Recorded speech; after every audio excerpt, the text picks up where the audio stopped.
একমত হয়ে আলোচনা করে দুই অ্যাসোসিয়েশনের মালিকদের নেতৃবৃন্দ, খালি দুই অ্যাসোসিয়েশনের চেয়ারম্যান নয়, দুই অ্যাসোসিয়েশনের যারা একটু সিনিয়র অথবা যারা এই সমস্ত বিষয়ে আলোচনা করেন তাদের উপস্থিতিতে একমত হয়ে এই মজুরি নির্ধারণ করা হয়েছে। আর সেটাই মিনিমাম মজুরি বোর্ডে পেশ করা হয়েছে। সরকারি নিয়ম অনুযায়ী সরকার সেটা গ্যাজেট হিসাবে ঘোষণা করেছে। আমি কথাটা আবার মনে করে দিচ্ছি, এমন গত 4টা মজুরি কমিশন ঘোষণা হয়েছিল, একটা মালিকরা কার্যকরী করে নাই। কোন কোন সময় মালিকরা সেখানে সিগনেচার করেছে, কোন মিনিমাম মজুরিতে তারা করেন নাই। এবার এটার আগেরটাও কিন্তু ওনারা মালিক পক্ষ সিগনেচার করেছেন, একমত হয়েছিলেন, কিন্তু সেটা ঘোষণা করার পূর্বে অ্যাসোসিয়েশনে দুই মালিকরা বসে, দুই অ্যাসোসিয়েশন বসে আলোচনার মাধ্যমে ঠিক করে সেটা সেখানে উপস্থাপন করা হয়েছে।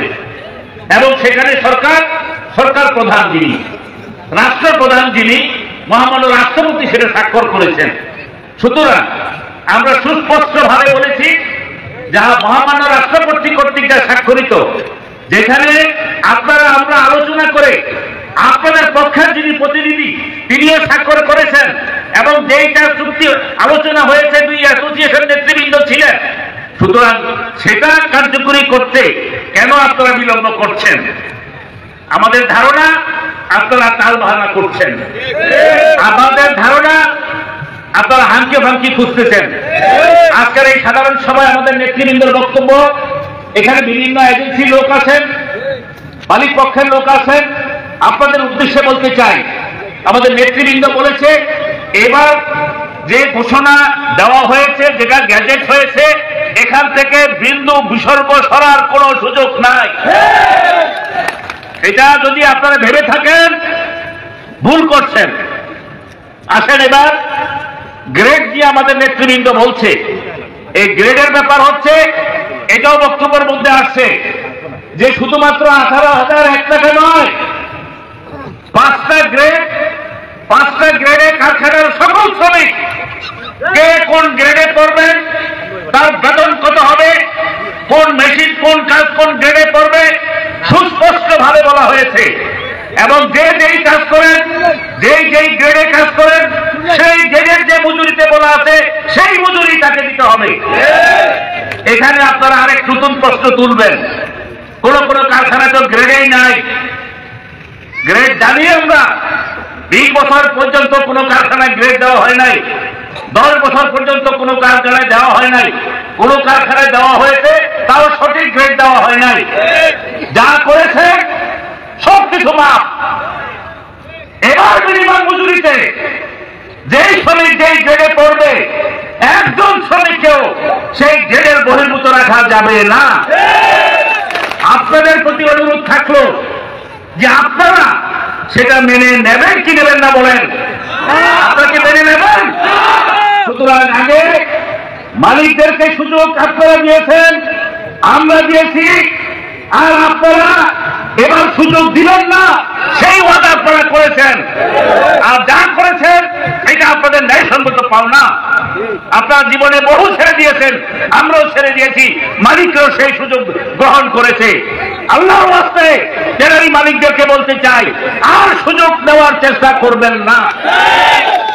তাহলে যেটা নেতৃবৃন্দ বলছে যে আমরা তাহলে কঠোর কর্মসূচি কি?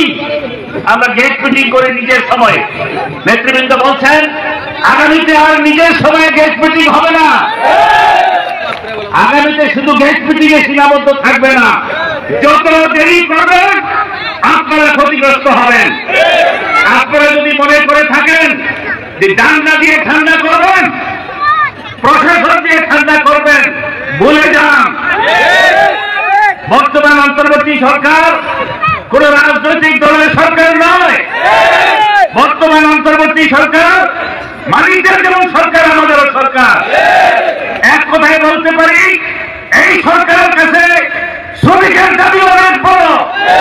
কারণ এই সরকার জনতা, শ্রমিক, ছাত্রদের রক্তের বিনিময়ে ক্ষমতায় এসেছে। তারা বলেছে তারা বৈষম্যের বিরুদ্ধে। তাহলে এদেশে সবচাইতে বেশি বৈষম্যের শিকার মন্ত্রণালয়ের প্রতিনিধিরা এখানে এসেছেন, শ্রম মন্ত্রণালয়ের সচিব সহ আইজি অফিসের উদ্যোগত কর্মকর্তারা এসেছেন, আইজিরা এখানে এসেছেন, মালিকদের সাথে কথা বলেছেন, মালিকদের উপস্থিতিতে, মালিক নেতৃবৃন্দের উপস্থিতিতে ওনারা বলে গেছেন যে এবার মিনিমাম মজুরি আপনাদেরকে কার্যকরী করতেই হবে, যা গত 4 বছরে আপনাদের সামনে এভাবে আসে নাই। সুতরাং আমি আর কথা বাড়াবো না। এইভাবে মিনিমাম মজুরি সংক্রান্ত ব্যাপারে আপনাদের প্রতি অনুরোধ, আর দেরি না করে গ্যাজেটটা ভালোভাবে দেখে কারখানাতে বসে শ্রমিক প্রতিনিধির সাথে বসে প্রয়োজনকে ইউনিয়নকে ডেকে অবিলম্বে গ্রেড নির্ধারণ করে ফেলুন। আবার 15 দিন করে বলবেন যে গ্রেড ঠিক করতে আমাদের আরো সময় লাগবে। আপনাদেরকে 11 মাস 9 মাস সময় দেওয়া হয়েছে। আপনারা জানেন মিনিমাম মজুরির গ্রেড কিভাবে করতে হয়। এবার সেই ফাঁকিঝুঁকি করার চেষ্টা করবেন না, বিশেষভাবে অনুরোধ। দ্বিতীয়ত কথা, সেটা বলছেন ঠিক, আপনারা কেউ কেউ বলার চেষ্টা করেছেন, আমরা শুনেছি তোমাদের ইউনিয়নের সাথে আমরা বসতে চাই, ওনারা তো বসতে চায় না। এই কথাটা সঠিক বলেন নাই। কেন শ্রমিকদের মধ্যে বিভ্রান্তি সৃষ্টি করতে চাচ্ছেন? আপনাদের অ্যাসোসিয়েশনের পক্ষে সরাসরি আমার সাথে কথা বলেছে। আমি বলেছি ঠিক আছে, আপনারা ডেট করে জানান। যিনি টেলিফোন করছেন তিনি বলছেন আমি আমার অন্যদের সাথে কথা বলে জানাবো, তিনি জানান নাই। তিনি আবার গতকাল করে টেলিফোন করেছেন, তিনি বললেন যে 17 তারিখে বলবো। আমি বলছি আলহামদুলিল্লাহ, একটা দয়া করে চিঠি দিয়ে দেন। গতকাল উনি চিঠি দিয়েছে, অথচ শ্রমিকদের কাছে বলা হচ্ছে যে ইউনিয়ন বসতে চায় না। আমরা সুস্পষ্টভাবে বলতে চাই, মিনিমাম মজুরি সংক্রান্ত ব্যাপারে আজকে সকল নেতৃবৃন্দ বলেছে, আপনারা বলেছেন এই ব্যাপারে বসা আলোচনা করার কোনো সুযোগ। তবে আমরা বলবো কিসের জন্য? আমরা আপনাদের কাছে একটা চার্টার অফ ডিমান্ড দিয়েছি, আপনারা একটা দাবিনামা দিয়েছি। মিনিমাম মজুরি হলো আমার মজুরি সংক্রান্ত ব্যাপার। এইটা আমার বেতন এবং বেতনের সুযোগ সুবিধা কি আছে সেটা। এর বাইরেও আপনাদের সাথে আমাদের দীর্ঘ চুক্তি আছে, দীর্ঘ নিয়ম কানুন আছে, বিভিন্ন বিষয় নিয়ে আলোচনার সুযোগ আছে, এবং সেটার জন্য আমরা দাবিনামা দিয়ে রাখছি। এইটা নিয়ে আপনাদের সাথে আমাদের আলোচনা হবে। আলোচনা একবারের জায়গায় দুবারও হতে পারে। আমরা 17 তারিখে মিটিংয়ে যাব। প্রিয় বন্ধুগণ, আমাদের এখানে যে আলোচনাগুলি এসেছে আপনারা শুনেছেন, আমি নতুন কোনো কথা বলবো না। নেতৃবৃন্দ বলেছেন এই মজুরি কমিশন কাদের? সারা বাংলাদেশের ট্যানারিতে যারা কাজ করেন সকল শ্রমিক, সকল শ্রমিক, সকল শ্রমিক। এটা কি ইউনিয়ন মুক্ত? না, ইউনিয়ন মুক্ত না। ছোট ট্যানারি না বড় ট্যানারি, কন্ট্রাক্টরের মাধ্যমে কাজ করে না টেম্পোরারি, এগুলি কোনো বিষয় না। ট্যানারিতে যে কাজ করে, যেই নামে সে কাজ করে, সেই এই মজুরি পাবে।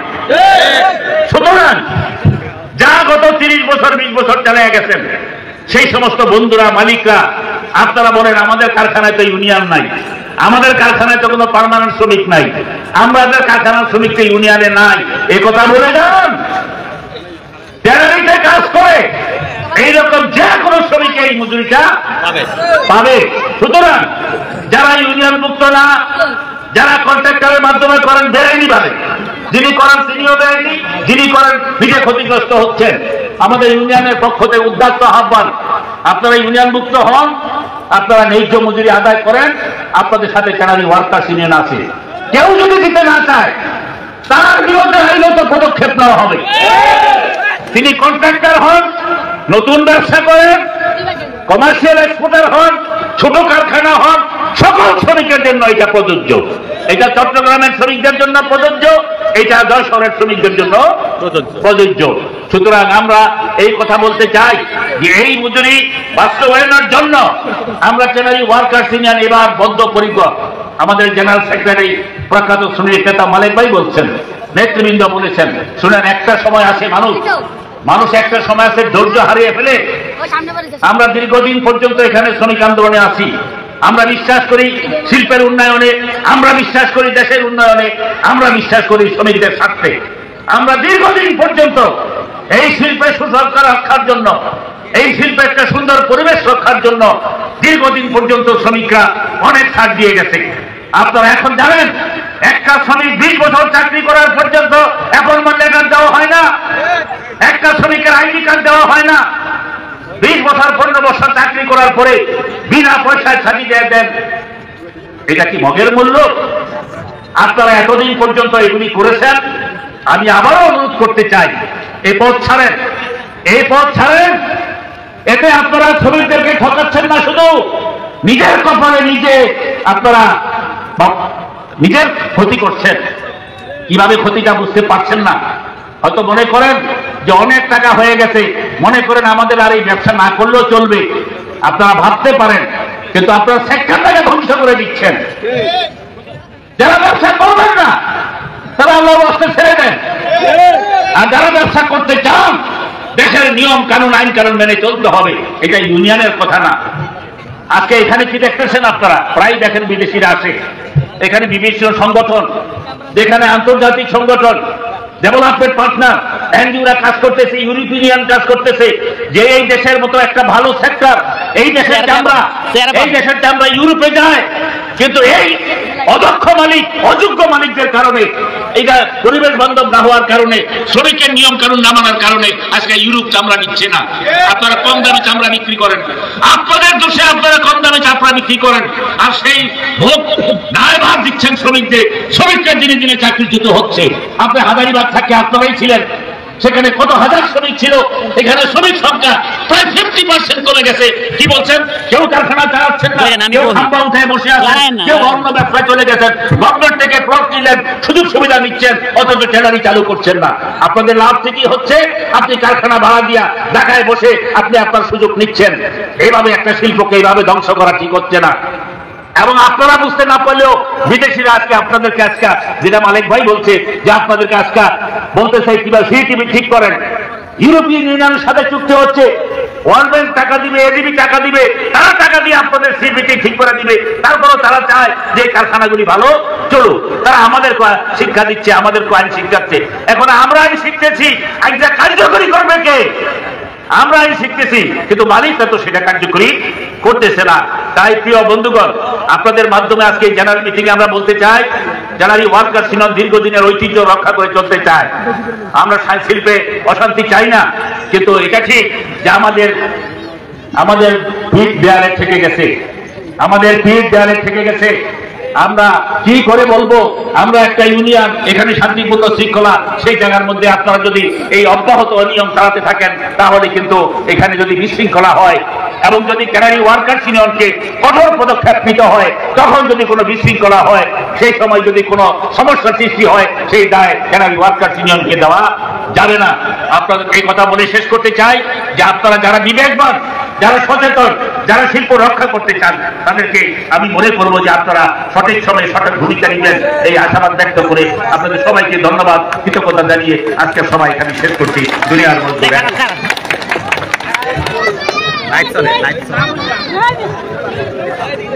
ওকে, দুনিয়ার মধ্যে রাখো।